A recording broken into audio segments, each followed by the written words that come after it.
Audio.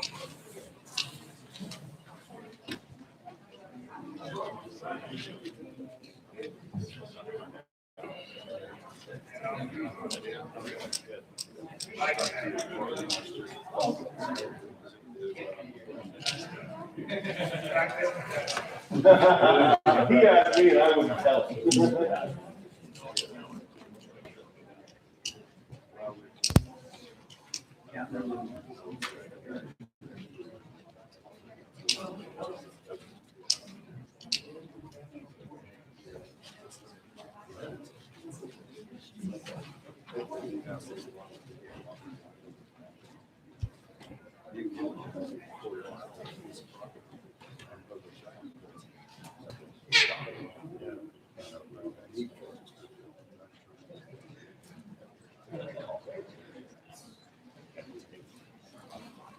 Yo, man, yes.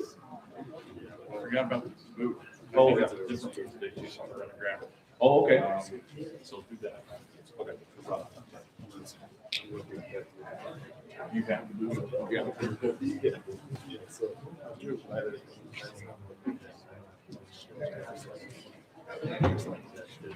Yeah.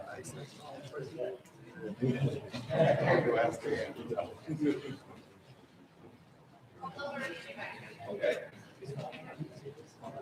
What? You can't. Oh, yeah. Is your stuff code on it? So,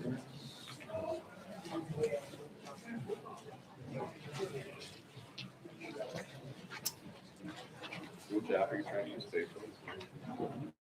That's the hard work. Okay, thank you.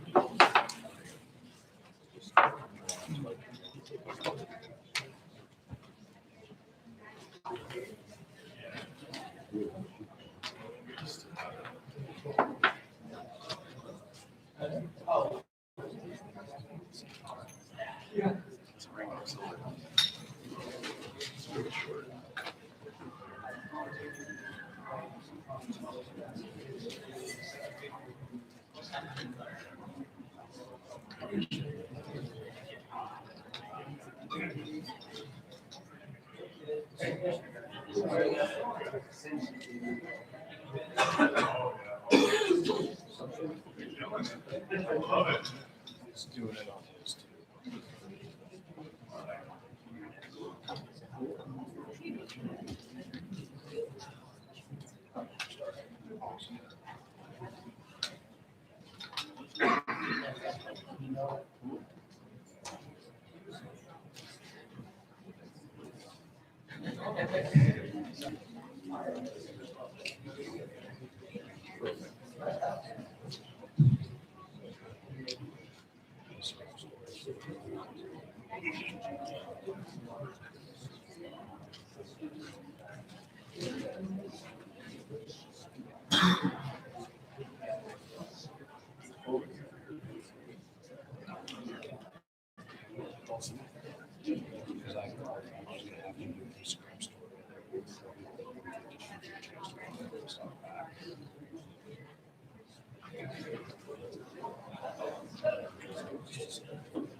Oh, fuck this. 10 times right. How's that?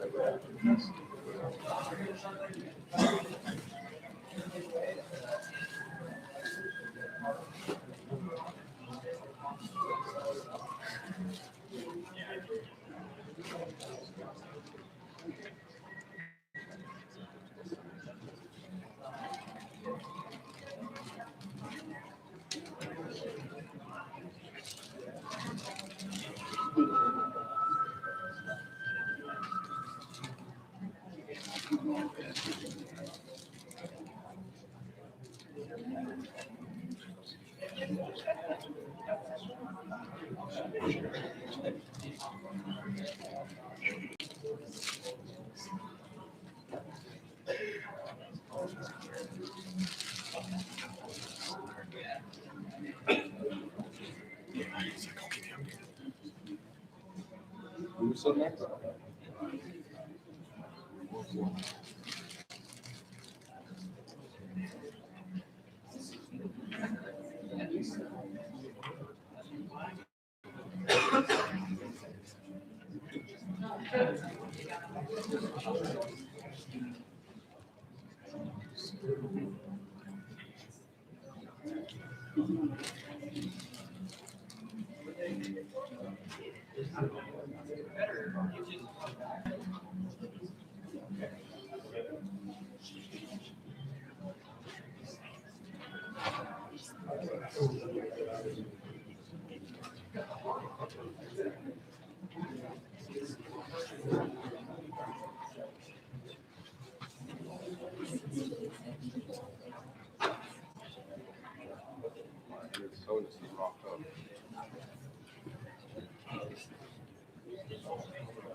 Food is here.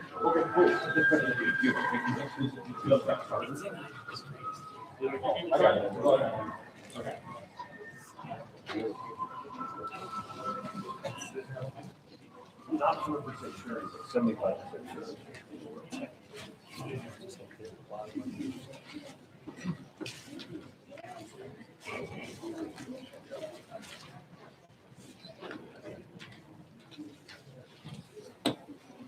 Ready?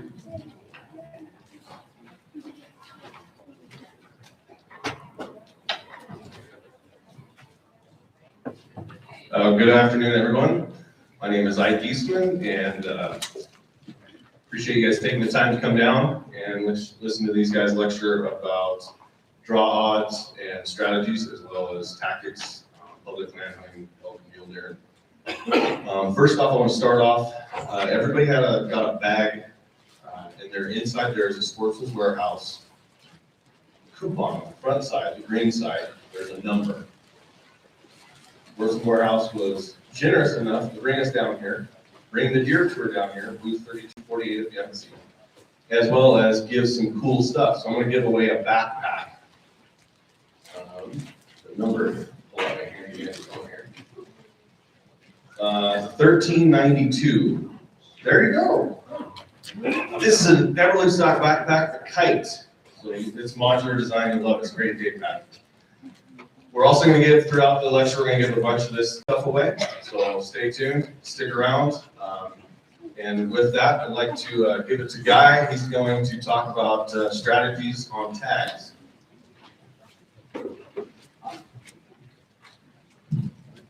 Is this thing working? Okay, thanks. My name is Guy Eastman. I'm from, obviously from Eastman's Hunting Journal. We're from, a lot of guys asked this, so I'll get it cleared up right now. We're from Wyoming, northern Wyoming. We live in right outside Cody, Wyoming. Probably a lot of you guys know where that is. Ike and I were born and raised in Jackson Hole, and like we say, we moved back to Wyoming. So we don't live in Jackson anymore, but we hunt over there quite a bit. And so we're Wyoming residents, third generation in the business, in the hunting industry. And so we're here giving a lecture on Western big game hunting. We're going to start off doing some tag stuff. I know it gets a little dry. If you can just, I'm gonna try to go for 30,000 foot level on this, kind of give you some tips and tactics on that as quick as I can. Dan's gonna talk about some of the bow aspects of tags, how bow tags are different versus rifle. So he'll do that, and then we'll go into a video section, which is the largest chunk of the seminar. We'll talk about some of the tips and tactics and strategies in the field on actual hunts. So I'll try to get through this fairly quick and painless. Anyway, I want to talk on this lecture. I want to talk a little bit about obstacles and advantages. And one of the first obstacles to hunting big game out west is getting a license, getting a tag. You guys all know that more than anybody probably here in Utah. You guys have had a draw system here in Utah for quite a while. A lot of you guys hunt other states. So this has changed a lot in the last 30 years. When I was a kid, of course, we just bought tags over the counter and went hunting. I guess that shows how old I'm getting, but I actually remember those days. But you know, this day and age, there's a lot of draws, a lot of witchcraft to this, where you have to get in these preference point systems and all this crazy stuff. So I'm just going to give some real quick tips and tactics on that for you guys, especially you guys that are kind of just younger, just getting into the system. The first 5 tag draw tips. The first tip I want to talk about is apply in your home state. You residents, no matter where you are, even if you're in California, you have an advantage in your home state. Wyoming gives 80% of the tags to residents. States like Washington only give 5% of the tags to non-residents. So you always have an advantage in your home state. So you need to be, and also you have a price advantage. Those of you guys know that for me to apply down here for elk, I think it's like $1,400 for a bull elk tag in your premium units. Not what it is for residents down here. It's probably like $100 or something like that. It's a huge price advantage as well. So you need to be applying in your home state, no matter where you're from, for everything they have to offer. The second one is blend your area choices. This one really gets guys sometimes, because I talk to a lot of guys who just put in for the best tags throughout the West, and that's it. And then they come up to me and say they haven't drawn a good tag in 20 years. Well, of course, they're applying for 30 sheep tag draws, you know, that. So you want to blend that. We'll talk a little bit more about that here in a minute, but you know, I don't apply for just all the best tags. I'm usually applying in that middle section where it's, you know, the good areas, but not the best of the best. States like Arizona, I'll go for the best of the best because it's a long ways down there, takes a lot of points to draw. But states that are close to home, like Wyoming or Montana or my neighboring states, I'm putting in for those kind of middle of the road areas, something that I can hunt more than once in my lifetime.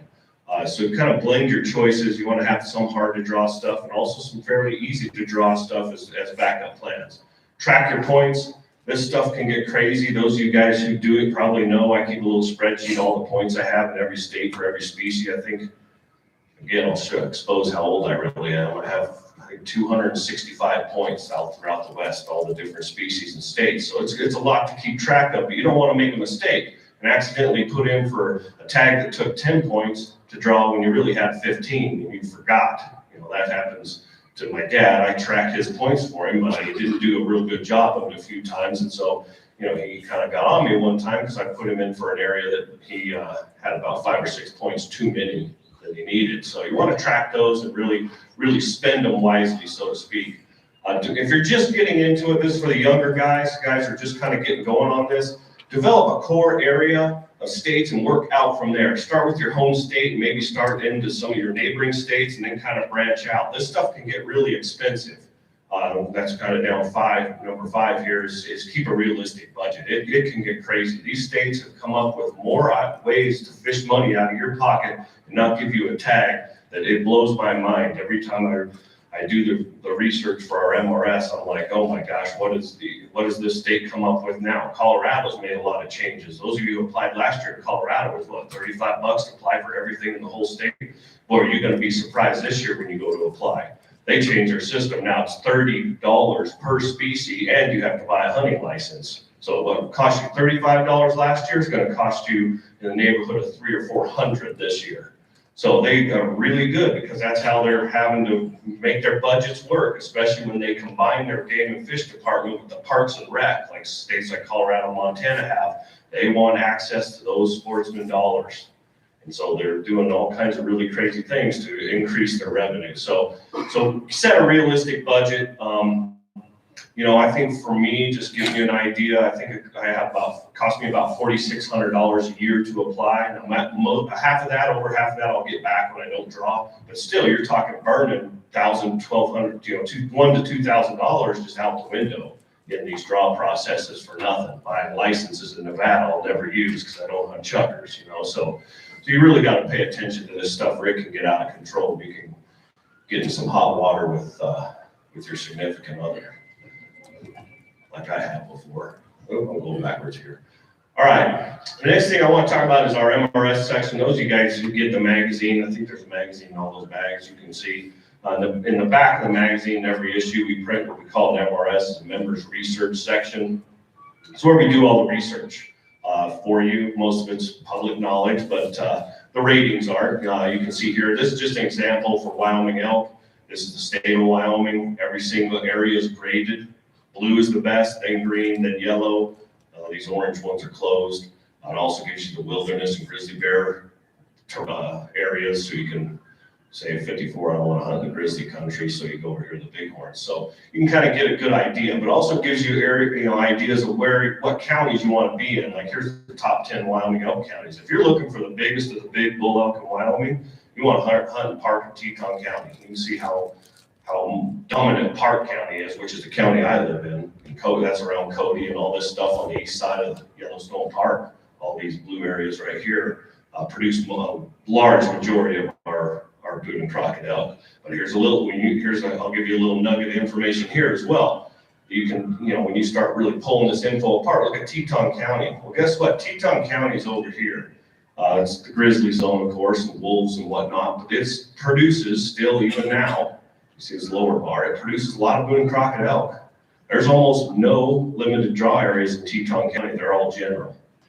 So guys that can really get after it, hunt hard, you've got horses, you're not afraid of bears, you can get back there in the back country. There's a good chance, a decent chance, probably one of the best chances in the West to kill a 350 class bull in Teton County, Wyoming for a point spend of only 1 or 2 points to draw that tag. You're gonna have to work for it. That's what we're gonna talk to a little bit about later, and that's advantages. When you have advantages or barriers to entry, Wyoming they use the back country and their rough, rugged country as a barrier. They can put more hunters out there knowing that guys aren't going to be able, most guys can't get 5 or 6 miles back because it's so rough and rugged and remote. States like Idaho, Montana do the same thing. But if you have a way to get over that barrier and get back into some of that back country, you have a pretty good advantage to be able to kill a nice buck or a bull on a low point draw area. So I just want to kind of give you, keep going backwards. Left-handed, sorry. This is an example of the elk table. It's actually in that MRS. You can see there's over 4,000 data points in this table. I know it's too small to really read here. But this gives you an example. Each one of these rows is one single area, and it goes through every single piece of information for you to research. I'll kind of blow it up here. Man, the headers right here. The headers, you can kind of see some of just an example of some of the information that's in there. Trophy quality, you got the season dates, how many points it took to draw, what the quotas are. Down here, here's some of the real valuable information. Success rates, you can have, how many hunters per 100 square miles. You can get a measure of the density of the hunting pressure. I mean, look how much these vary, from 35 guys per square 100 square miles down to 3. Bulls to cow ratio. You look at something 60 plus, that's a really high bull to cow ratio. So that, area 22 might be something you're interested in. That's going to be a really dynamic rut in that area because there's a lot of bulls competing for not as many cows. So that's going to be an example of a great bow hunt. So this just gives you an idea what information you can get in there and kind of pull apart and do your research so you can make a good, honest decision on your area before you spend a whole bunch of points. Now I'm going to give you put a little Popeye footage in there for some of you guys who have all this stuff figured out. You can just sit there and drool for a while. 3 preference point draw myths. Don't believe the hype. Some tags are not what they seem. Number 1, points will always help you draw tags. That can or can't be true. There are exceptions to that rule. There's a big difference between a preference point and a bonus point. We kind of use the term preference points, but there is a difference. Nevada has what they call is a pure bonus point system, for instance. Nevada just squares your points. So when the first year you ever put in Nevada, you have 1 entry for your name into that draw. The 10th year, you have 101 entries because they square it. So you just have more time, your name's in the hat more times when you don't draw. That is a bonus point system. Your odds of drawing will never be 100 and it'll never be 0. Preference point system, on the other hand, is a pure system like Colorado has. If it takes 12 points to draw an area in Colorado, and you have 11, you had a 0% chance of drawing. Your name didn't even go in the hat. So that makes a big difference when you're starting to apply, because when I do the stats for Wyoming, even I see a lot of people put in for tags they had 0% chance of drawing. That's a big load pill to swallow when you put forward $1,300 for an elk tag and you didn't even have a chance in the drawing. You should have just bought the point for 50 bucks and save the money on the credit card. So that's why I talk about kind of spending smarter, using your budget. The second one is the more points, the better the hunt. This one really gets people sometimes. There's a lot of things that can change from year to year. A lot of guys, some guys will say, well, you get the MRS, and it's a lot of the same areas that they're at the top every year. And that's true, but things do change. Those guys that hunted Arizona this year, they figured that out the hard way. They had a really rough drought down there. It was really dry. And a bull that was, normally would be 380 to 400. Those bulls were 330, 340 maybe this year. So it knocked 30, 40 inches off those elk in a heartbeat just because of the drought. That's the southern states have, drought issues.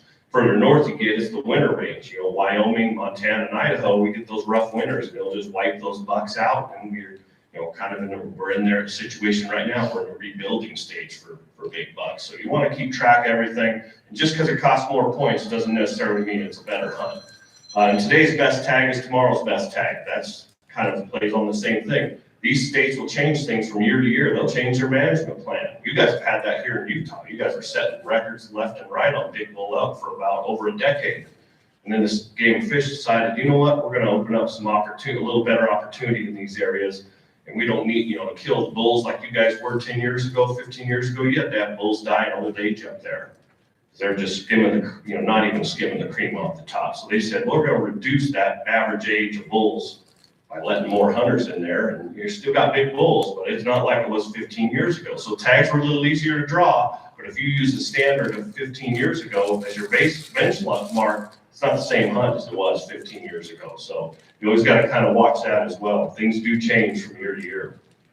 This next one is, I'm going to give you just real quick, if you're getting started, getting into this, I'm just going to give you a brush over 30,000 foot level, some states to really you think about, the ones that you should be applying for. You guys can just take photos of these slides if you want. So I'm going to hit them pretty quick.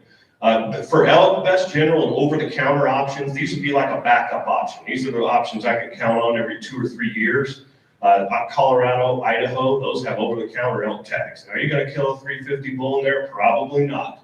But if you're a hardcore bow hunter, you can kill, a decent 6-point, 260 to maybe 320 if you really get an area figured out in these states. But at least you're out hunting, keeping your skills sharp and getting out there. Montana and Wyoming have really good general options. We talked a little bit about that. Teton County, Wyoming. Wyoming's general tags allow you to hunt, I think, over 60 different units throughout the state with that general tag, and it only costs 1 or 2 points to draw it. So it's a good option. Montana is kind of the same way.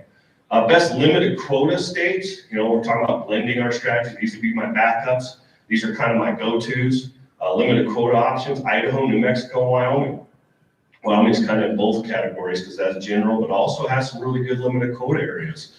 New Mexico and Idaho, everybody went to these preference point hype. New Mexico and Idaho stuck to their guns. They left it old school. It's 100% draw, just like it used to be. There's no points, no any of that monkey business. You guys, everyone in this room would have the same chance of drawing any of those tags as anybody else. So they've kind of stuck to their guns. I think a lot of the other Western states wish they would have stayed in just a random draw and kept it nice and clean, but there's no going back now. But Idaho and New Mexico are great places if you're just starting into this system. It's just a straight up draw. Wyoming, we talked a little about that. Then I blend in some premium long shot states. These are the states that have the biggest bulls, the trophy quality, that everybody's looking for, the hunt that has only 50 other guys out there, 50 tags, not competing with anybody in giant bulls, but they're few and far between. They're all going to take a decent bull or a good bull. Elk hunt in these states is going to cost you 20 points or more. It's not to say you can't get super lucky. Guys do. I talk to them all the time. But you know, if you're really playing the odds and you're in Las Vegas, you're going to be waiting 20 years for these. But Nevada, Utah, and Arizona, those are really good trophy states. So that gives you just kind of an idea how you blend those. I mean, all states are not created equal when it comes to this stuff. And you kind of got to really search out and figure out certain states' strengths and weaknesses. Top states for deer, best general and over-the-counter options, Idaho and Montana. Idaho has a lot of over-the-counter deer tags still. That's kind of almost a lost thing of the past. You got over-the-counter mule deer hunting tags, but Idaho still has them, and Montana has a really easy draw and rut hunts. So the bucks aren't necessarily really big in Montana, but there's not many places you can hunt mule deer in the rut still on a general tag. Montana is one of them. Wyoming, as you guys, a lot of guys know, live down here, Wyoming, Western Wyoming, region G, H, and K. Those are general tags, pretty good tags, really. I kind of get spoiled. We can buy them over the counter. It costs you guys 3 to 6 points, but they're still pretty good hunting on a general tag. And the best limited quota options, if you're looking for the biggest of the big, Colorado's, of course, the king. Colorado's killed more Boone and Crockett deer than almost all the rest of the states combined. Utah, you guys have had a lot of changes down here to Utah's system for deer over the last 5 years, and it's really made a difference. Utah's coming on strong, and of course Nevada's kind of one of those. They've got a lot of good genetics in Nevada. The tags are kind of hard to draw, but it's especially if you live here, it's pretty close by. So that kind of gives you a little bit of an overview of that part. Now I'm going to turn over to Dan. He's going to talk a little bit about the bow hunting aspect of that, but I think I'm just going to give away some more gear. So first, before we do that. Yeah, let's do that. Let's give away, how about a set of Sitka? This is the Core Lightweight Hoodie and a Sitka hat. I think this is an extra large, so if it doesn't fit you, I apologize. Let's see, what number? Number 1199.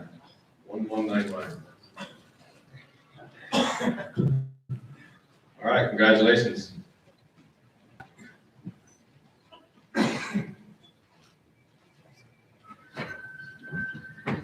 Dan, thank you.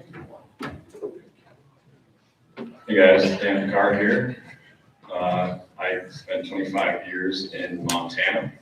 Moved to Wyoming 5 years ago to work for the company. Kind of makes me sound old. I'm only 32, but yeah. So I bow hunt. I love bow hunting, and let's talk about some strategies. A lot of it is going to kind of apply just what Guy was saying, kind of the same stuff, but it does vary a little bit different when it comes to bow hunting. First off is time. How much time do you actually have to dedicate to a hunt or hunts? And getting everything that you have in your life done and taken care of, and the time spent with your family, work, to prepare yourself to be ready to hunt to the best of your ability when you actually are on your hunts. That's very important. It's all a mental game, especially when it comes to spending 5-7 days out there, and bow hunting is just more difficult, and having that mental strength is most important. Now, I don't have a lot of points like Guy. He's the old duffer that has 260 points or whatever he said, but I don't like to really concentrate on states that have points like Utah or Arizona, because I'm never going to catch it at number one. I just didn't get started early enough in the game. So I like to stick with Idaho and New Mexico that have just general draws. So general options. First off, I've hunted a lot in Montana for elk over the years in just general areas, and so I know a lot of the areas. You can see that's number 3 on my list, and that's number 3 because I live in Wyoming now, and we're very spoiled to have really good general options. $50, get an elk tag, so that's a no-brainer. I can always count on hunting elk on a general area in Wyoming. Second is Idaho. Idaho manages their elk very well, especially when it comes to opportunity for bow hunters. So I always hunt Idaho if I can every year, depending on my schedule. And once again, it's probably the cheapest non-resident tag out there, $416 for an over-the-counter elk tag, which is pretty cool. So in that order, Wyoming, Idaho, and Montana are my 3 favorite options when it comes to general elk. Now deer, I'm more of an elk guy, so if I do 1 deer hunt a year, I'm happy with that. Once again, we're really spoiled in Wyoming to have great general deer hunting. And so I'll do Wyoming, maybe the first week of September, and then move on to elk. And sometimes maybe I'll go hunt Idaho too, depending on the year. Going back to Idaho and New Mexico, one of my favorites is, once again, it's just a straight draw, no points. You have the same chance as everybody else, but Idaho especially, how they manage that is all the general areas are very limited when it comes to the rifle permits. So if you look at the statistics, a lot of these rifle areas in Idaho have 35 tags, 60 tags, and these areas are pretty big areas. And so that's really not a lot of pressure, and you can go in there and buy an over-the-counter archery tag and go in there and have a great hunt. So that's the first thing I look for, is bow hunting in an area that doesn't get a lot of rifle pressure. You'll see a lot of areas in Wyoming, and they don't really manage for trophy quality. It's more opportunity. So you'll see these rifle areas have 350 tags, 400 tags. That's a lot of tags in an elk area. So you can probably decide that that's more of an opportunity hunt. It's probably an elk factory if they're giving away that many elk tags. And so you're probably going to run across a lot of bulls, but quality is probably going to be a little bit less than it would be for an area that has less rifle tags available. So when I go to apply for my areas, I like to keep it 100 tags or less, the rifle permits available. And I know that that's not really a lot of rifle pressure, so I can expect when I go bow hunting in there, there's going to be plenty of nice bulls around. So yeah, back to New Mexico. Once again, straight draw. I like to apply for that. And of course, Utah, Arizona, Nevada, Colorado. I'll throw in for those depending on the year or what I have planned out, but we all have budgets too. So the other thing I like to do is spread my bow hunts out over the course of the year. There's so little time and so many hunts, and it's really easy to get yourself clumped up at a certain time of year and really burn yourself out. And that's exactly what you don't want. You don't want to move from one hunt to another and be burnt out from the first hunt, because you're not going to be able to hunt and perform at the best of your ability. So maybe plan a couple early season hunts, in August, September, maybe something in October, and then get down Arizona in January, javelina, coos deer, stuff like that. Maybe do an odd-at hunt in spring. So I really like to spread my hunts out over the course of the year to know that I'm really going to go to each hunt fresh and mentally strong. So that's kind of my strategy, kind of short and sweet, but it's very calculated, and I encourage you guys to really think about that before you start your season. So let's do another giveaway.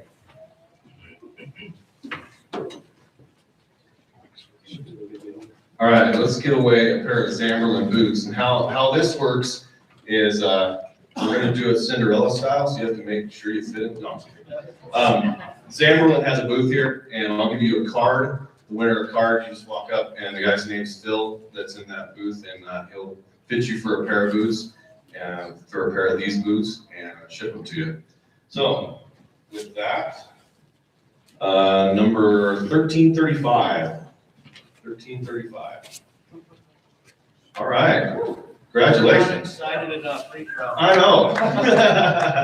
Congratulations. All right, we're back stuck with me here. We're going to now move on to the video section of the presentation, and you can go ahead and hit play on that if you want. We talked about obstacles. The biggest obstacle right off to Western big game hunting is getting that tag. Once you get that tag, well then how do you start planning that hunt? How do you start strategizing what's going to happen, how you're going to do it, and whatnot? And that's when I start looking for advantages. I call them, you got to have the obstacles and advantages. Every single hunt I go on, once I get that tag, I start looking for the advantage and the leverage on that hunt. I'm starting to analyze, okay, what's that country look like? What's the most efficient way to hunt that country so we can get back where I need to go? This is Ike and Scott. They're hunting in western Wyoming for mule deer. Ike's getting a little old, well, I'm 6 years older than him. But he's still getting a little older, and he and Scott decided to take llamas in there. That's an advantage and a little bit of leverage, because what llamas allow them to do is get further back. They get there fresher, they can stay longer, and they can take a few items they wouldn't have been able to if they backpacked, like you would be taking a lounge chair if you backpacked in there. So that's an advantage.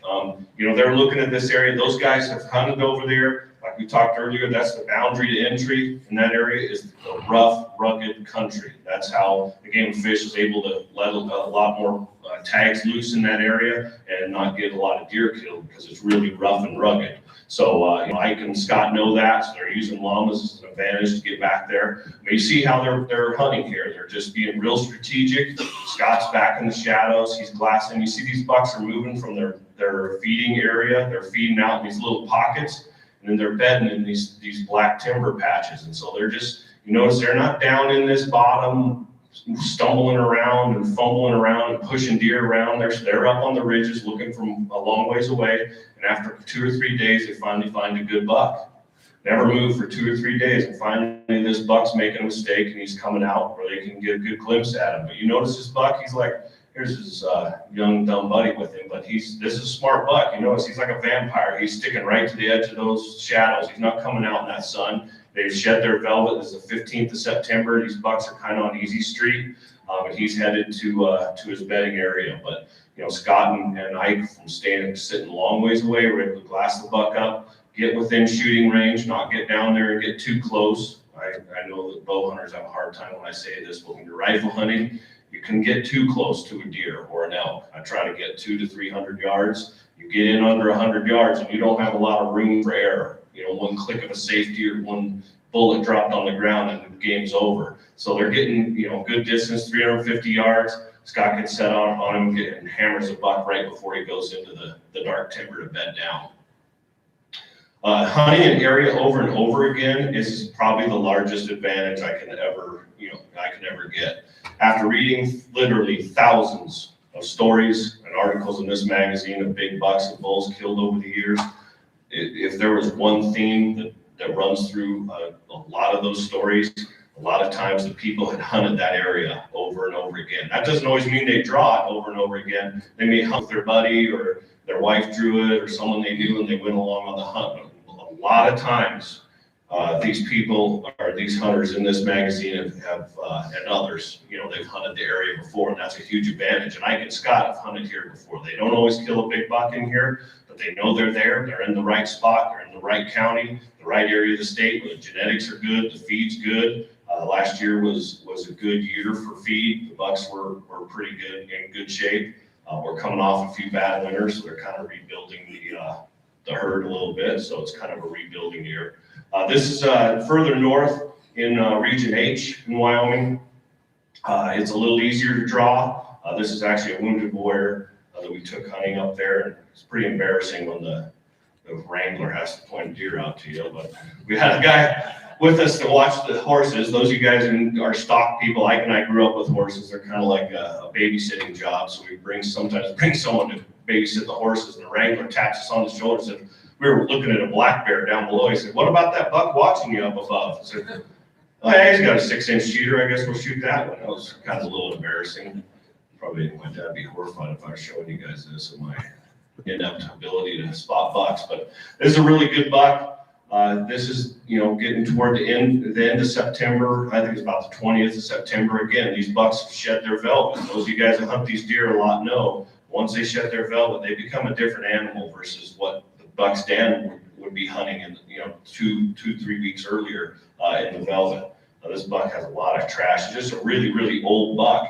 And we just happened to catch that buck in a really tight pocket going from his feeding area to his bedding area. And there's only one way to see him, and that was to be on the trail. There's no elk in here, by the way. On that trail, and he was right above us. So sometimes getting lucky is part of the game as well, but you have to put yourself in the right place to get lucky. Now we're going to switch to elk hunting. I just mentioned hunting an area over and over again is a huge advantage, and this is one of those cases. This is my pet area that I hunt in Wyoming. It's a limited quota area. This is actually September. This is 2 years ago. We got hit by a huge snowstorm in September. I know it looks like November up there, but when we talked about earlier, you know, a little bit about how the weather changes in the West, you know, with these big weather storms and things can really change the wildlife and the game's activity. I've hunted this area over and over again. One advantage to Wyoming is the way Wyoming's tags work. Most of them, the limited quota areas, you can hunt all the seasons. So I can come in here and bow hunt for 30 days. And if I don't kill a bull, I can come back in and hunt with a rifle for 22 days in the same area. So I can spend a lot of time in this area. I had some other hunts to go to, of course, and then I came back, and this is October. You can see in October, it's actually less snow than there was in September. But I know this area, and I know this is getting to be the post-rut. The rut's winding down. This is, I think, about the 19th of October, which is actually my favorite time of year to hunt. Talk about advantages again. One of the advantages can be long seasons. I just told you how long this season is. I almost never hunt the opening weekend of rifle. I just don't. I mean, unless I'm looking at my MRs, unless there's like 50 tags in the area, then it's okay. But there's 125 elk tags in this area for a rifle. And I'll tell you what, you do not want to be in there in the first 5 or 7 days of rifle season. It's a fiasco. Not to mention there's 200 or 300 cow tags along with those 100 rifle elk bull tags. So I come back in the last 10 days of the season and I see 1 or 2 other hunters. I got a whole place to myself. These elk are getting back to their normal routines because they're not being banged around on. And I caught this bull with some cows in this pocket. I want to talk a little bit about the power of the ambush. I mean, especially for rifle hunters, I think too many rifle hunters this day and age are not taking their time and really using the ambush to their advantage. We found these elk that morning, and they went up in this north thick timber, bedded down. We snuck back in there in the evening, waited for them to come out. Sure enough, just like clockwork, 6:15, the bull came out just on a string, the same way he came in, because they're coming and hitting this feed. This is actually a clear cut that the Forest Service had cut, and what happens, they stir it all up, and after a couple of years, it starts growing new growth on that ground. You can't really see it, but those elk are just mowing it down. These elk have been in here for 3 or 4 days, constant, just hammering that feed like clockwork. So we're just keeping our distance, watching those elk, getting a play on them, get in there, ambush them, and wait for them to make a mistake. I always say, it doesn't matter if you're hunting elk or deer. If they don't know you're there, you have an advantage. So I'm always playing it safe, keeping my distance, watching them, waiting for them to make a mistake. Don't go in there until you get the wind right and all the conditions are just right to make a nice clean kill without them knowing we're there. You saw that elk had no idea we were there. But the cows didn't even run off. I think they thought there was lightning strike or something. But always helps to have my brother bring in the horses and pack it out. When I was younger, we used to do things like that on our back, but now we have horses to kind of come help us pack it out. That's grizzly country, a lot of grizzly bears in there. That also is an advantage if you're not afraid of the grizzly bears, because a lot of guys will not go in there. And if they do, they will not get off their four-wheeler or their truck. And so you got to remember, residents have 80% of those tags. I'm going to knock on my fellow residents here in Wyoming. A lot of them are lazy. They won't get off their truck or their four-wheeler, and a lot of them take it for granted because they can draw it again in a couple of years. So they don't have near the appetite or the seriousness that a non-resident hunter who spent 10 points would to go in there. But now we're hunting with Dan's dad. This is John Pickar. This is an elk hunt in Montana. Montana has some really, really big bulls right now. The elk in Montana are doing really well. John does a lot of shooting. I mean, a lot. He burns thousands of rounds a year. He's one of these guys, shoots a lot of ammo each year, and he knows his guns. He shoots a lot, so when he gets a bull like this, it's about ready to step into that dark timber, disappear forever, he's able to make a shot. He doesn't have to dial up his scope and his turrets and all that. He knows that at 450 yards, he's about 17-inch drop, puts it over the bull's back, pulls it, bang, dead bull.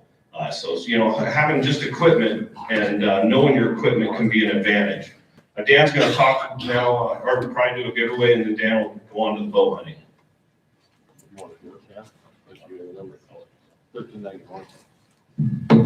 1391 is the winner for the next item where we're giving away this backpacker. Sure. Everly Stock backpack 1391. Sweet, congrats. Yeah. So So that elk hunt with my dad, that was his first bull. I told him he's a spoiled brat. So when it comes to bow hunting, I love hunting elk, so let's go on some elk hunts. This is a helicopter drop hunt in Eastern Oregon. It's general over the counter, and we got dropped off some BLM in the middle of private. It's one of those things, it was pretty overgrazed, not a lot of water, it's all open country, and that's what I prefer. There's a lot of different ways that a guy can kill elk, whether you're sitting over a tree stand, bugling at them, or spot and stock is which I prefer. I never like to rely on bugling or calling because there's just days it doesn't work. And so I always prefer open country and rely on my eyes and my feet to make me successful. And I found for me, for my style of hunting and for how good a shape I'm in, I'm really physically active, and so I can cover a lot of country. That's really been a successful strategy for me. So I get up on these high ridges and just glass. That's all I do. I want to see a ton of country. We had tags for deer and elk in there, and did a bunch of stalks this trip, and it wasn't as good of hunting as what I hoped it to be, but we spent 7 days in there, and I finally found a bull that was moving across the private or the public, and I just cut him off. Now this is in August. I think I was in there August 25th as the opener for Oregon. And so it's still early season. These bucks and bulls, they stay out in the open late into the morning, and they come out early in the evening. And so it's a good time to really see what's in there and put your eyes on them. And then just depending on the wind or what the terrain is, I'm making a stock from there. So I really love this style of hunting because all I have to do is rely on my eyes. I don't have to rely on calling or water holes or whatever. It's all comes down to being able to see them and cut them off, and it's really been able to be successful with it. This bull was coming up this bottom, and I just watched him, and I just made a move on him. As he kind of came up the draw, I kind of worked down into him and just kind of wedged down into the bottom and cut him off. I ran into a bear down in there too. It was kind of weird. It was like Narnia in there with the bear. There's 3 or 4 deer, and this bull elk walked right by the deer, or the bear at like 20 yards. And he came right up the bottom of that gully right there, and I was ready for him. And so man, I love that style of hunting, spotting and stalking, and just being able to move in and cut him off. And I gave him a little whistle, and before he even knew what was happening, I had that arrow sent on its way and hit him perfect double lung. So that's the type of situation that I'm looking for. And that was a fun, successful hunt. And that was August 25th. I killed that bull opening day specifically. So it was pretty fun to be able to get an elk hunt out of the way that early. Just rubbed his velvet, dry velvet still. And so, yeah, that was one of my favorite hunts of the fall, really. And the helicopter drop coming in and out of there kind of just added to that adventure. And that's really why I do it, is just for the adventure. So that was a good way to kick off the fall. That was the first arrow I shot. Built a lot of confidence, sending that perfect arrow like that. And so you can't really go into a fall or start a fall any better than putting a nice shot on a bull on opening day. Now next, I drew a tag in Colorado, and this is pretty timbered country. It's not a hard tag to draw. I think it only took 1 point. I've never hunted elk in Colorado, so I wanted to experience it, and I had a little bit of intel in there. It was definitely a different type of hunt. Once again, lots of timber, so I did have to rely on bugling. Now in Colorado, in this unit, and they do this in a lot of different units, they have a muzzleloader hunt in the middle of archery season. And I knew that going into it. I knew it wasn't going to be ideal, but I really learned that these elk getting shot at, even with a muzzleloader, it changes their behavior, it changes their habits. They do a lot more rutting at night. And out of the 7 days that I hunted, I probably had a day and a half of solid hunting, but man, I covered a lot of country and just didn't find elk. And I think they just got pushed around quite a bit with the muzzleloader hunt.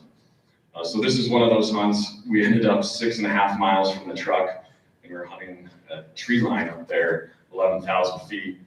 And we had some really fun encounters in there for a day and a half, and the elk were really bugling and really rutting.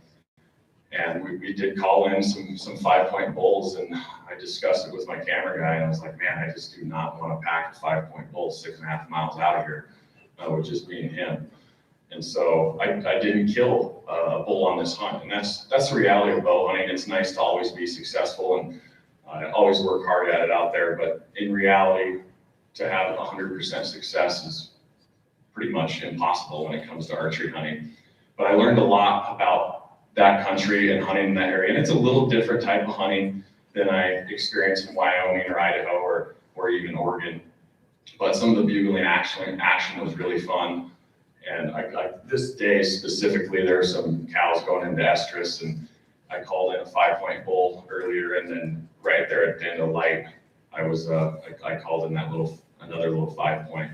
And so good experience, just not the quality I was hoping for, and that's just the reality of bow hunting. So going back kind of to what Guy said, it's very, very important to hunt areas every year if you can, and this is a new area for me, and that's kind of the result of it.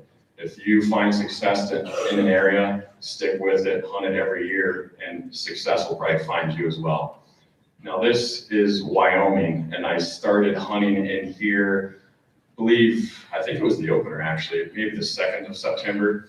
And I usually start off my season with deer. And these bucks are still in velvet. They're still out on the open slopes, and they're very visible. And this is the best time of the year to kill a giant buck, is when they're in velvet still. They let their guard down, they're in summer mode, and they're just not aware of their surroundings like they are when they get hard-horned. They get hard-horned and they rub that velvet off, and they just get super wily, and they stay down in the timber more, and they hold tight to the timber. And so I spent 3 or 4 days chasing these deer around, and I actually got a shot at that buck, and I didn't get him. He jumped the string a little bit on me, and I didn't get him. But the cool stuff, or the cool part about hunting in this country, is you can be hunting deer one day, or you can be hunting deer and elk the same day, really. You never know what you're going to see in there. And in the area that I went into, I saw some great bucks, so my hunt was definitely turned into a deer hunt pretty quick. I hunted these deer for 3 or 4 days, and they started rubbing their velvet off and being less visible, and there's so much timber in that country. Once they start hitting that timber, it is a tough proposition to kill them with your bow. And so that's why it's very important to be out there for the opener when they're still in velvet for the best chance with your bow. Now I relocated, this is later in the season, Wyoming General Elk. This is a brand new area. I kind of have a thing for exploring new areas. It's just kind of my forte. I just love doing it, exploring new country, and just maybe hoping I'm going to find the Mecca somewhere. I never do find it, I guess, but maybe it's just wishful thinking. But I did find some good hunting in here. I got into the highest vantage point that I could possibly find on Google Earth, and I looked at it and was like, where can I see the most country from the same point? And so I got up there, and I think I saw 12 bulls in a day and a half, a lot of young bulls, and that's what Wyoming generals will offer a lot of times. It's just bulls, just 5-6 point bulls. And so I spotted a 6-point, I moved up through there, I called this little raghorn in as I was headed up. Just fun experience though, to call in some younger bulls like that. I called a lot of bulls in with cow calls this year, more so than bugling. And so that was really fun. And so anyway, I'm heading up the mountain, I'm just positioning myself. I know where this 6-point bull went to bed with his 4 cows. And so this is probably 3 o'clock in the afternoon. I'm just working my way up to him, and I'm getting across the basin for him. I know the general area that he's in, and I'm just staging. I'm just waiting. I'm just listening. I know that last hour and a half of light is going to be money time. I know they're going to be on their feet, start feeding again. I had a good wind. It was pretty breezy that day, actually. And so I was a little worried I wasn't going to be able to hear them, but before you know it, they ended up on the middle of this little finger ridge out here, and there's this little pocket park, and they were down below us at 350 yards. And so I just worked down in there, and he was bugling, but once they locked into this hillside feeding, he kind of shut up a little bit. He didn't bugle anymore. And so I just tiptoed down to the base of that hill. It was really brushy, it was pretty crunchy and dry. And so I really took my time, and I got to the base of the hill, and his cows are right there at 65 yards. And I waited there for 45 minutes, and I never saw the bull. And so all these thoughts are going through my head. Did he leave? Is he hiding somewhere? It turned out he was bedded at 40 yards from me behind all those trees. And I just stayed patient, and he walked right up in that opening, and I was ready for him. I hit him a little far back. You can see he kind of ran down to me a little bit, and I got another arrow in him actually pretty quick. And yeah, he died 50 yards from me. And so that was just a good lesson for me. I just stayed patient and just waited there, and I believed he was still in there as those cows fed up the ridge. I was like, this bull has to get in here. And sure enough, he was 50 yards away from me behind all that brush. And I didn't call at him because I had so many quakies and all these little limbs down before me. He probably would have came right in, but I knew if he came into that zone, I probably wouldn't get a clear shot because of all the limbs. So that's why I opted not to call, and I just waited him out. So anyway, question time. If you guys have any questions for me or Guy, and let's actually give away another item. How about that? 1333. The Onyx Utah chip for your GPS or your phone subscription, and the number is 1333. All right. That's the winner I like. Congratulations. Let's do one more. Yeah. Let's do this out to Ridge. 1196. 1196 out to Ridge Razor Pro. All right. Nice. Well, lady hunter. It's a good winner. So thanks for coming out here today, guys. Does anybody have questions? Comments? Really insight? Go ahead. So, the Wounded Warrior hunted the cat and they have Unit H and Y. Was that so you said you saw bear down below? That's close to Jacksonville. Was that a grizzly or It was a black bear. Yeah, we were down, south of Jackson. There's grizzlies in there, both grizzlies and black bears. It was a small black bear. They're pretty mixed in, between each other, and there's quite a few of both, but that one was a black bear. Yeah. You said I hunted with llamas. How would they be? Sometimes horses are a little. So we kind of, I don't know if you cheated, but we took advantage of a Wyoming friend of ours that has llamas and is a hunter, and he takes backpack trips all summer with these llamas.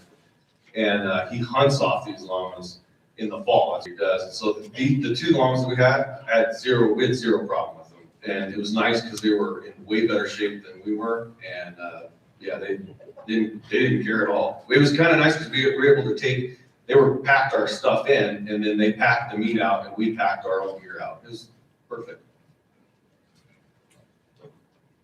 Go ahead, Bobby. Yes. So I have a question. You talked about, Guy, some of the money that we're spending and sending to other states, right?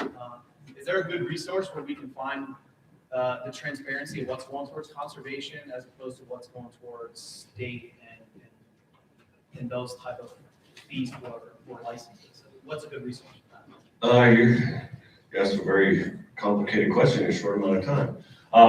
That's a good question. Each state works a little differently, but there have to be somewhat mostly transparent with those funds. What a lot of guys don't, keep this as brief as I can, what a lot of guys don't realize sometimes is how this actually works. There's a difference between the license fees they get and how they spend that. And each state's a little different. Some states can even dump some of that into their general fund. Some states have to keep it, like Wyoming has to keep it in the game and fish department.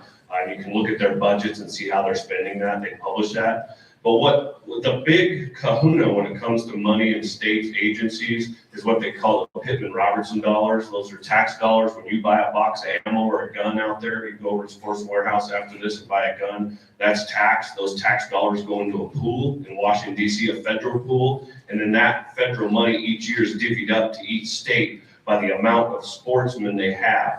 That's why these states like Arizona, Nevada, and Utah now are going to where they make you buy a hunting license and not even to apply, because they get that your share of those Pittman-Robertson dollars, even if you never set foot in that state to actually hunt, because it's done by the licensing. Now what we're seeing is a lot of states are offering not only just hunting licenses, it's a hunting and fishing license, whether you're gonna ever go there, because then they get the double the money, because you are now a hunter and a fisherman. And so these states are doing crazy things like that to fight over a bigger piece of that pie that's coming from Washington. And that is a monstrous amount of money. It's billions and billions of dollars.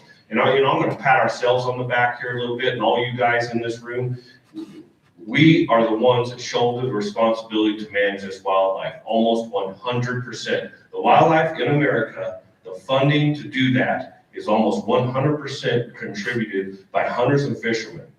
Don't let anyone tell you any different. These people, these anti-hunters and these goofballs that you see wanting to stop trapping and hunting and all that, they almost dedicate $0 to management. And we live that nightmare in Wyoming because we deal with the wolves and the grizzly bears at the federal level, and the state hunters and fishermen, you guys out-of-staters especially, because you pay a lot of money, are paying to manage those animals that are not even being hunted. There's no revenue associated with that. So that's, don't let anyone fool you. That all that money is coming from us as hunters and fishermen. Go ahead, young man. So a lot of times with archery, the situation will like, it won't be there, and it won't be there, and in a split second, it's there. And I mean, I know like from experience as an archery deer hunter, that a lot of times the situation is so quick that you don't have a lot of time to range find the animal at how far away it is. And I know from experience, I've missed my fair share of shots because I've misjudged the yardage. What's your guys' take on that? Like, do you guys only take shots if you've got enough time to range it, or do you just have enough practice that you can accurately like judge the yardage? Yeah, so for you online viewers, he's asking, what do you do in a fast situation? Do you range find, or you just throw up your bow and shoot and guess? Man, that's a tough question, and there's probably no answer. I don't like to just throw up my bow and shoot in a fast situation. I like to know my ranges, and I definitely will not do that if it's a longer shot. But if things are happening fast and it's 20, 30 yards, no problem. I'll do it, no problem. But if it happens quick like that, I rarely will ever shoot without ranging, especially, we're trying to get it on video and film it for a TV show, and so it's probably not going to be good footage anyway. So I would pass on a situation like that when things happen too fast. Let me just add to that. One of the other tricks is if you're set up and you're waiting for a deer to stand up or a bull walk through an opening, is being able to range a few items around there so you know what you're actually looking at. Yep, no, and with bow hunting, there's just so much of it is just trying to know what's going to happen before it happens.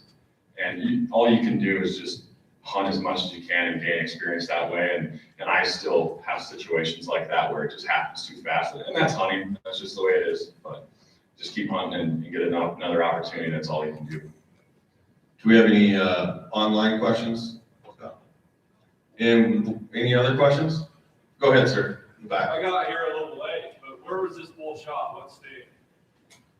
This one right here. No, the one that you were showing earlier talking about. I did a couple of them. There's a helicopter one, or the Wyoming one. It must have been one. The last one. Yeah. Yeah, that was a general in Wyoming. So I'm from Idaho. Okay. Was that an expendable broadhead that you shot there, showing the wound? Yes. Yeah, that's a hybrid. Okay. Yeah. So it's legal in Wyoming. Correct. Idaho it's not. Oregon it's also not. But this year they made it legal. And so yeah, Idaho is the only state that you cannot shoot an expandable broadhead.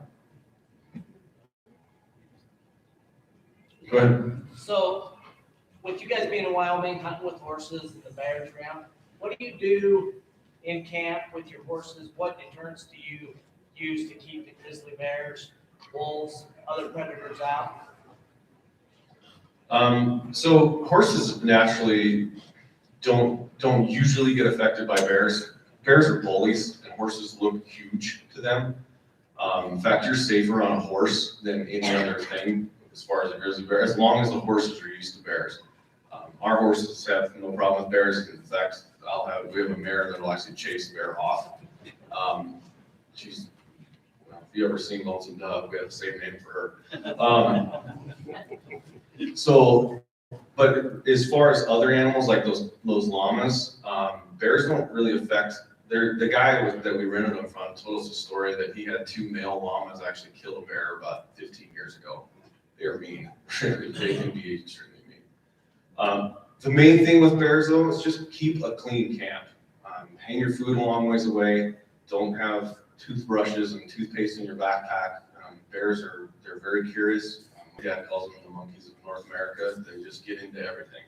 So, Clean camp. oh, I'd add to that too. A lot of my buddies around PAL, they're hardcore horse and mule guys. They do a lot of packing in the backcountry, shed hunting and hunting, and they always have like a cow dog with them, like a blue heeler or like an Aussie Shepherd, and they always have those in camp at night just to give them a heads up if there's a bear in there. But those guys, they've never really had them mess with their horses at night, but the dog is key. For you. Yeah. To keep your tent safe. Yeah, At least there's an alarm. yeah, alarm for everything for sure. Go ahead. So you guys do a lot of rifle hunting, and that's mostly what we do here. And there's a lot of different say on what's the best caliber to use, or if you need to use a different caliber for a different animal. Like if you're hunting an elk, you need a bigger caliber than if you're hunting a deer. Do you guys find that that's true, or do you think it more matters about optics or the range or what? You know, I've gone back and forth on this. When I was younger, a lot of you guys might have watched a lot of the shows. When I was younger, I used to shoot 33-78 Weatherby Magnum, and that gun was killed on both ends and was really heavy. And I was a lot stronger, I guess, back then. And since then, I've kind of gone the other way now, and I shoot lighter guns, a little lighter guns, because I've started to realize that, I mean, that Weatherby was really nice. It killed everything I ever pointed it at, but it had a lot of drawbacks. It was, caliber had a lot of kick to it. The ammo was really expensive. The gun was really heavy. It didn't fit in the scabbard real well. And as I got better and better at hunting, got a little older, I started to realize that shot placement was key. It doesn't, caliber's less of a factor if you get good shot placement. A lot of big bull elk have been killed by 25-06, or even 243s. But it's shot placement. So as I've gotten older, I've kind of got better at the craft and got closer. I don't make a lot of real long shots, and I've started hunting a lot more with the 270 short mag. I find that it's got a lot of speed, it's flat trajectory, doesn't have a lot of kick, it's a little lighter. And so I've actually kind of gone the other way. Now, I do think you do have to blend your guns if you're going to hunt elk. I always tell guys a 30 caliber, an elk was built for a 30 caliber or vice versa. 30 caliber will kick out a bullet heavy enough to knock an elk down. My 270 short mag will not knock an elk down. You saw that in that video. That bull's hitting both lungs, and he just kind of walked behind those trees and laid down and died. A 33-78 would have probably put him right on his side right then and there. So I would say if you're not a real 100% confident shooter and you want to make longer shots, you probably want to get in that 30 caliber range. But I actually got that 270 short mag for my wife and never gave it to her. I've been hunting with her for 15 years. She's still looking for it. But I've shot almost everything with that, everything from Marco Polo sheep to big bull elk, and we've killed. I've loaned it out to my dad and some other guys around the office. I think we've killed 30 big 6-point bull elk with that gun. So, but it's all about shot placement, bullet performance. And that's kind of the world where it's going. You get 6.5 Creedmoors and all this stuff now. It's lighter, smaller cartridges, flatter shooting. So I don't think it's as critical as it used to be because, again, the advancements we've had in technology and equipment in the last 20 years has been drastic. How about one from the digital audience, Scott? Do you prefer horses, llamas, or goats? Which is Hey, best? we had that question yesterday. Hey, you ask all three of us, and Dan will say none of the above. I'll just add, I prefer horses when this guy right here drops me off. I don't have to deal with him. That's the thing. From the backcountry, we're good. Exactly. I think it depends on where you're hunting and what you're hunting. The reason we took llamas in is because we went into an area that was 10,500 feet. And it was 2 miles to water. And that is a giant headache with horses that you gotta water once a day at least, sometimes twice a day, depending on the heat. Llamas were able to pack their own water, and they're a camel. And so they drink like a half a gallon of water a day is all. So we didn't have to, move around much, which allowed the hunting opportunities. And with deer, they didn't even know we were in there. Goats are good, but you got to be kind of mindful. They're a little bit more, if you're in bear country, they can't defend themselves with a bear. You'll come back and there's a couple little snacks and taken out of the goat herd. Chicken wings. Yeah, pretty much. And horses are great for elk because you can get, 2 horses, you can get. And I spend an evening and a morning, and that'll usually tell me what exactly is in there, if it's worth it for me to stay, or if I need to go find other areas or whatnot. So you got to do it in country that you can see, because you can't do stuff like that in thick country and just rely on bugling. That would be foolish in my book. So open country, vantage points, that's the name of the game for me. And, you know, and touching on that a little bit, we're hunting the same area over and over again. I'm not in the same drainage over and over again, I'm in the same unit. But there is a difference between units, and Wyoming has this too, and a lot of other states do as well, I know. Some units, the elk leave totally. And some units, they stay in there the entire time. Like that unit I hunted in elk in Wyoming, they winter there, summer there. I mean, it's a pretty big unit, it gets steep and deep and it goes out to the flats, but they hardly ever leave the unit. So I know they're there somewhere. When I'm hunting, I know that no matter what, those elk are in there somewhere. And I know, you know, certain drainage is better than others, but I kind of concentrate on, you know, I always have a plan. I'm going to hit these two drainages. If I don't find elk, I'll move to these two. And I just keep kind of, you know, elk are wanderers and they can take big amounts of country in. I mean, some of those elk in Nevada will be 20 miles from where they summer to where they actually rut. And so sometimes it's a search and destroy mission because things change. You know, you got different, you know, one drainage will have a lot of feed in it, and another drainage dried out and kind of had a little more of a drought. And those elk will find the perfect feed. I mean, they're a 600 to 800 pound animal. Their world revolves around feed. A deer can live in this area the size of this room and be just fine if he's got water, cover, feed. An elk, he'd eat himself out of this room in about an hour.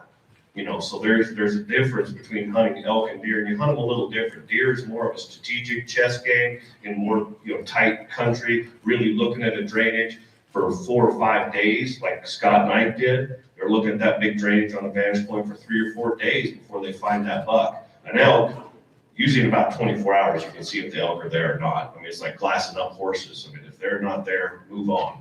You know, they're in our country now. You get a bit further west or Roosevelt elk, where it's real brushy, or up in northern Montana, that's a little different. But in our country, in Wyoming, Idaho, you glass a drainage in a day, they're not there, you just move on to the next drainage. But that's where getting to know an area over and over again, you know, you start to learn, well, if they're not here, they're probably here. And you even start to learn how they got there. Like, oh, you see them going over saddle. Oh, I know where they're going. You go out, go around, up another drainage. Oh, there they are. I mean, that's kind of the strategy of it. All right, we'll give our last gear away. This is a 6 hours kilo 1200 rangefinder. So that one goes to 1288. 1288. All right. Thank you guys for coming. I hope you enjoyed it. I hope you enjoyed the expo. Thank you.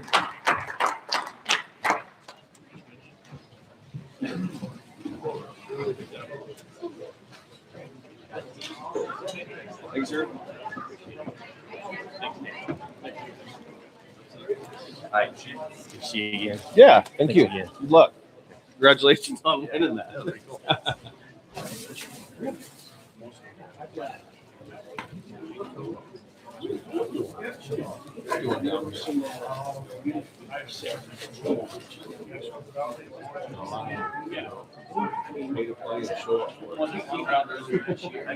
that.